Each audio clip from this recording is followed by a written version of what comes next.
Hello दोस्तों, मैं आकाश दास स्वागत करता हूं आप सभी को और एक कमाल के फ्रेश वीडियो में। आज की इस वीडियो में मैं आपको समझाने वाला हूं कि कैसे आप एक सॉफ्टवेयर इंजीनियर बन सकते हैं और कितना साल आपको लगेगा। मेन सवाल हमारा यह है कि कितने साल में एक सॉफ्टवेयर इंजीनियर बन सकते हैं, वो आपको डिटेल में मैं आपको समझाऊंगा। चलिए वीडियो को शुरू करते हैं। तो दोस्तों, हाउ मेनी ईयर्स, ठीक है, software engineer in how many years, ये हमारा मेन सवाल है। तो अगर साल की बात करें तो आपको डिटेल में जर्नी बता देता हूं, क्या क्या आपको करना पड़ेगा एक सॉफ्टवेयर इंजीनियरिंग और एक सॉफ्टवेयर इंजीनियर बनने के लिए। तो पहले तो आप क्लास 10th करेंगे, वो मैं हर वीडियो में आजकल बता रहा हूं। तो क्लास 10th के बाद आप 11th 12th कीजिए, मैं आपको वो रिकमेंड करता हूँ 11th और 12th, और इसके नीचे मैं ईयर लिख लूंगा, फिर आप बीटेक लिखिए। तो इसको अगर आप कैलकुलेट करेंगे क्लास 10th तक तो वो जनरल हर कोई करता है, लेकिन जो 11th 12th है ये आपका 2 इयर्स हो जाएगा। और 11th 12th होने के बाद बीटेक जो होता है ये एक 4 इयर्स का कोर्स होता है। यहाँ पे आप ब्रांचेस की बात करें तो आप सीएसई ले सकते हैं, सीएस ले सकते हैं, आईटी ले सकते हैं, सॉफ्टवेयर इंजीनियरिंग ले सकते हैं। ऐसे कुछ कुछ ब्रांचेस लेंगे तो आपको हो जाएगा बहुत अच्छे से बीटेक। तो ये दोनों को अगर आप जोड़ेंगे 2 + 4 यानी कि 6 इयर्स। 6 इयर्स किसके बाद ना, क्लास 10th के बाद 6 इयर्स का कोर्स होगा। लेकिन अगर आप 12th के बाद पूछ रहे हैं तो 12th के बाद आपका डायरेक्टली यहाँ पे फोकस कीजिए, ये रहेगा आपका 4 इयर्स का कोर्स। तो इसी तरीके से आप लोग एक सॉफ्टवेयर इंजीनियर बन सकते हैं। अब यहाँ पे तो पढ़ाई आपको रेगुलर करना पड़ेगा क्लास 10th के बाद 2 साल, लेकिन यहाँ पे दूसरा ऑप्शन है जिसके जरिए से एक सॉफ्टवेयर इंजीनियर बन सकते हैं। दूसरा और तीसरा दो और तरीका है, वो आपको मैं बताता हूँ। तो क्लास 10th तो पहले आप कॉमन मान लीजिए, तो यहाँ पे मैं क्लास 10th को कॉमन रखता हूँ, ठीक है। तो यहाँ पे भी क्लास 10th है और जो तीसरा तरीका है यहाँ पे भी आप क्लास 10th करेंगे। तो क्लास 10th करने के बाद आपका जो ऑप्शन रहेगा यहाँ, इसके बाद आप लोग डिप्लोमा करेंगे। डिप्लोमा करते हैं काफी लोग।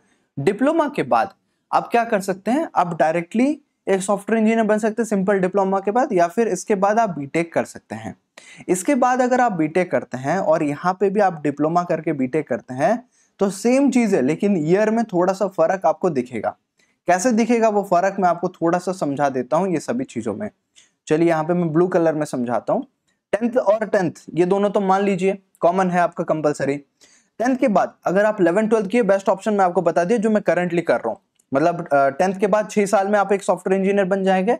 हाँ, बीटेक के बाद क्या होगा, आपके कॉलेज में प्लेसमेंट आएगा, कंपनीज आएंगी, वो आपको प्लेसमेंट देके ले जाएंगी, आपका जॉब पोस्टिंग हो जाएगा। लेकिन अगर आप 10th में हैं, 10th के बाद आप डिप्लोमा करते हैं तो सिंपल आपका डिप्लोमा 3 इयर्स का कोर्स रहेगा, यहाँ पे भी 3 इयर्स का कोर्स रहेगा। लेकिन अगर आप बीटेक करते हैं वो आप 2 तरीके से कर सकते हैं। एक ये है कि डिप्लोमा आप पूरा 3 साल किए, 3 साल करने के बाद आप बीटेक को डायरेक्ट सेकेंड ईयर से शुरू कर सकते हैं। बीटेक को डायरेक्टली सेकेंड ईयर से शुरू कर सकते हैं। कैसे कर सकते हैं, तो बीटेक का आपका डायरेक्ट अगर सेकेंड ईयर में एडमिशन होता है उसको हम बोलेंगे एलई। तो एलई मैं काफी बार बताया हूं, यहाँ पे मैं फुल फॉर्म लिख लेता हूं आज, लैटरल एंट्री। अगर आप लैटरल एंट्री में एडमिशन लेंगे तो डायरेक्टली आप सेकेंड ईयर में एडमिशन ले जाएंगे। तो सेकेंड ईयर हो गया, बीटेक 4 साल का कोर्स है, उसमें से तो आपका 1 साल गया, आप डायरेक्टली सेकेंड ईयर में एडमिशन लेंगे और बचा 3 साल, तो यहाँ पे आपको और 3 इयर्स लगेगा, ठीक है। सो 3 + 3 कितना हो गया, ये टोटल कॉम्बिनेशन आपका वही 10th के बाद 6 इयर्स में कंप्लीट होगा। तो क्यों ना आप 11th 12th पढ़े, उसमें एक्स्ट्रा सब्जेक्ट्स पढ़े अच्छे से, और वो बीटेक में यूज होगा। भले आप डिप्लोमा करेंगे फिर आप बीटेक करेंगे।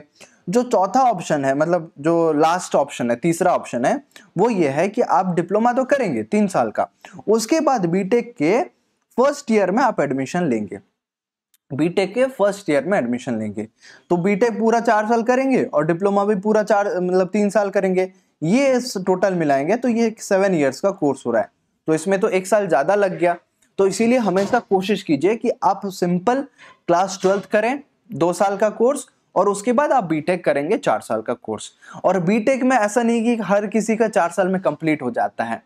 तो मतलब आप लोग पूछेंगे कि 4 साल में कंप्लीट नहीं होता तो कितने साल में कंप्लीट होता है, तो 4 से 8 साल तक आपको बीटेक करने के लिए मौका मिलता है। ये इसीलिए काफी लोगों का बैक पेपर रह जाता है, समझ पा रहे हो, वो फेल होते जाते हैं, मतलब फेल के बाद फेल, एक पेपर बैक हुआ, 3 पेपर 4 पेपर ऐसे बैक हुआ, वो ईयर बैक हो गया, यानी कि वो जूनियर्स के साथ फिर से पढ़ेंगे 1 साल पूरा, वो ऐसे करते करते करते करते मैक्सिमम हम 8 साल में, कॉलेज टू कॉलेज वेरी होता है, लेकिन 8 साल तक आप लोग पढ़ सकते हैं। लेकिन वो सबसे घटिया ऑप्शन है।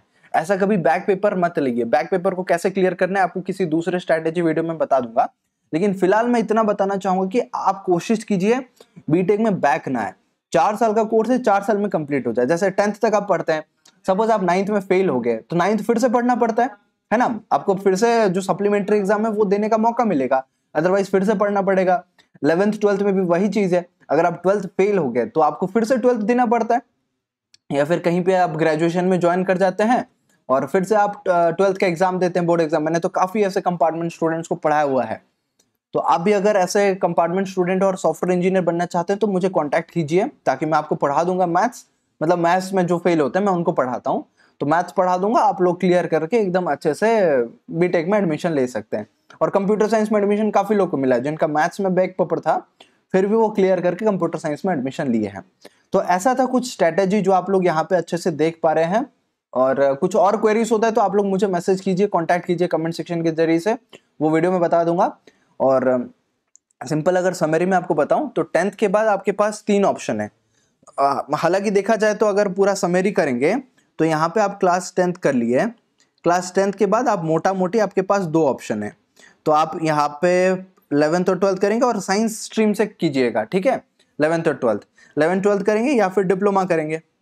तो 11th 12th करेंगे तो सिंपल सा यहाँ पे रास्ता आपको ये बनता है कि ये 2 इयर्स का होगा, और उसके बाद बीटेक करेंगे तो 4 इयर्स का होगा। यहाँ पे 6 इयर्स में कंप्लीट हो जाएगा। लेकिन डिप्लोमा में यहाँ पे फिर 2 ऑप्शन आ जाता है। एक तो आप डायरेक्टली सेकेंड ईयर में एडमिशन लेंगे या फिर फर्स्ट ईयर में एडमिशन लेंगे। तो यहाँ पे आपका डिप्लोमा 3 इयर्स, फिर उसके बाद 3 इयर्स सेकेंड ईयर में एडमिशन लेते, या फिर 3 इयर्स प्लस बीटेक का पूरा स्टार्टिंग से करेंगे तो 4 इयर्स। सो स्टार्टिंग से या फिर सेकेंड ईयर से करने से क्या बेनिफिट है, तो आपका बस ईयर बच जाएगा। कॉन्सेप्ट तो आप समझ नहीं पाएंगे फर्स्ट ईयर में जो पढ़ाया गया है, प्रोग्रामिंग बेसिक्स पढ़ाया जाता है। सी प्रोग्रामिंग तो हर कॉलेज में होता है फर्स्ट ईयर में, चाहे वो फर्स्ट सेमेस्टर में हो या फिर सेकेंड सेमेस्टर में हो। तो यहाँ पे आपका 6 इयर्स कॉम्बिनेशन बन जाता है, यहाँ पे 7 इयर्स कॉम्बिनेशन बन जाता है। तो आप लोग कोशिश कीजिए कि कौन से में आप चूज करना चाहेंगे। तो कितना साल लगता है जो क्वेश्चन था वो आपका क्लियर हो गया, software engineering in how many years. So I hope आपको आंसर मिल गया होगा ये सवाल का। कुछ और जवाब चाहिए किसी दूसरे सवाल का, कमेंट सेक्शन में बिल्कुल पूछ सकते हैं। मिलेंगे हम लोग अगले क्लास में, तब तक जय हिंद।